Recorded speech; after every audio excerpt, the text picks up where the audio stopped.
So basically, Students for Solar Schools has two missions. The first is to try to get solar panels on Westlake High School, and the second is to create a network and a model so that it could be replicated, and hopefully soon we'll see solar schools across the country.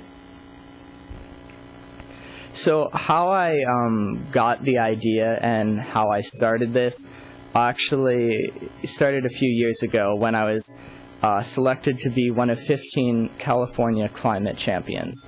I submitted a 3-minute video about climate change, what an individual can do to help, and then I was lucky enough to be selected.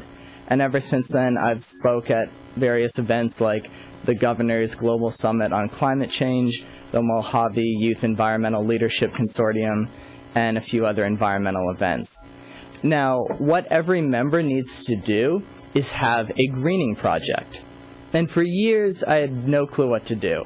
I, vacillated between tires or trees, and I couldn't find something where I felt I could make an impact until I went to this one salon. And it's called the Breathe LA Salon about AB 32.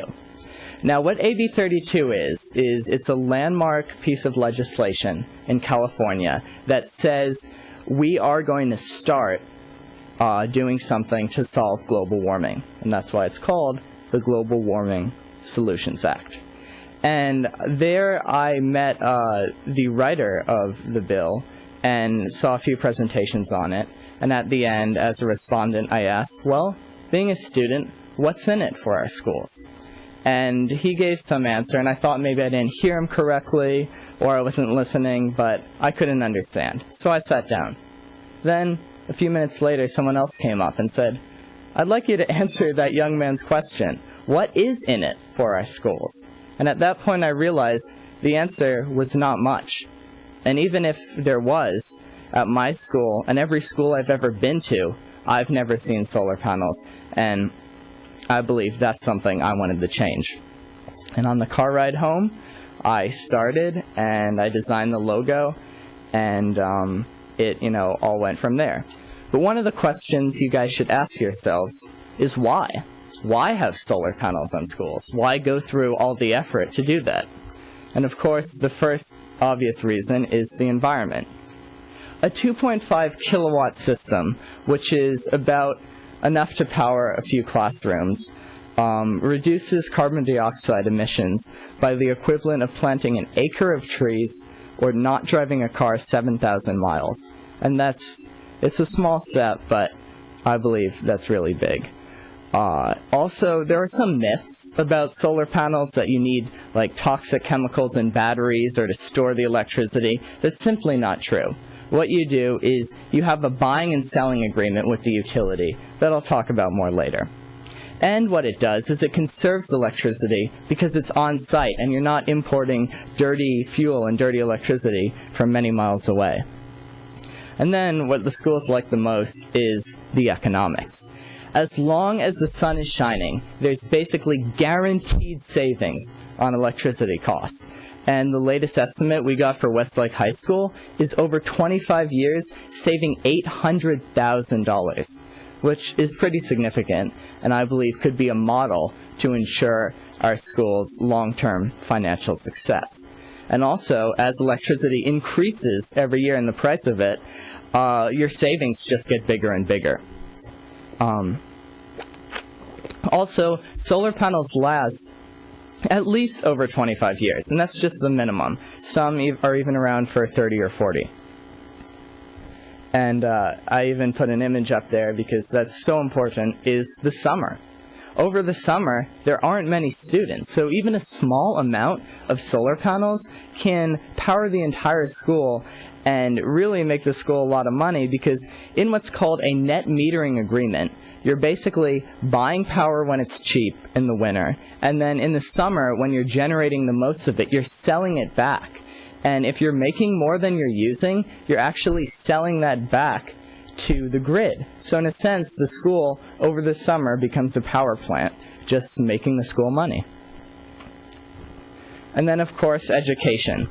When I was doing a petition for solar panels at my school, I met 2 people who didn't know what solar panels were. And that really shocked me and elaborated and showed the need to educate people about alternative energy and solar power. And I believe having the panels there, first of all, acts as a powerful symbol for conservation and reminds you to always be as efficient as possible.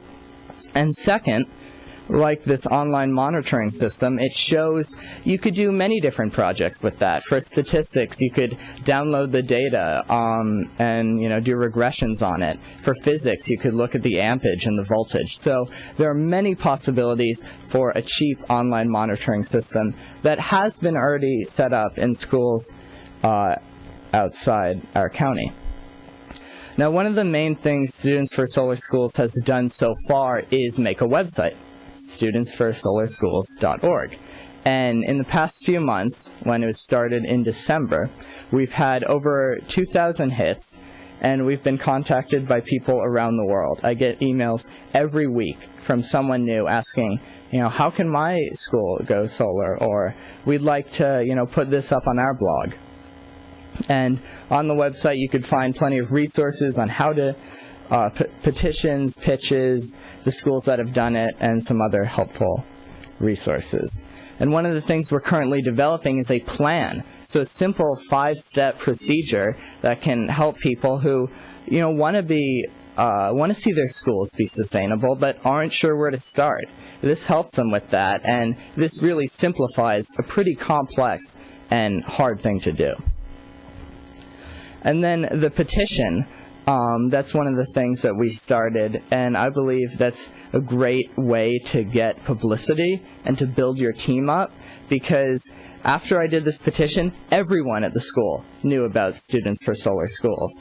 And I think that's a great way to get recognition and show that even at the small level, to your administrators, the publicity that solar power can bring. One of the main things we're working on is expansion efforts. So we're targeting schools in areas that we've found have the most resources already, and contacting them and saying, hey, we see you're in a school that can apply for this grant. Do you want to lead an effort and go forward and do that? And then, of course, we get schools contacting us that want to follow the basic model. And one of our most successful campaigns so far has actually been in Puerto Rico. This guy named David Soto, who I've never met before, probably might never ever meet, contacted me and he said, I want all my schools in my community to go solar. And I was like, wow, that's pretty ambitious, but we'll help you with that. And by him sort of doing what we're doing at the same time, we've been able to see the benefits of having a network.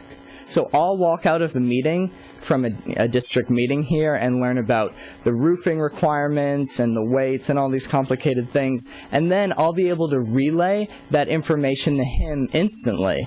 And then he, let's say, will talk to his mayor and tell me what he learned. And already it's shown that by creating this network and establishing a movement, it's so much easier to go forward and all parties are more successful. And he sent me this one picture of a neighboring school that is already fully solar powered. Now, for a long time I was wondering, what's happening in Puerto Rico seems too good to be true.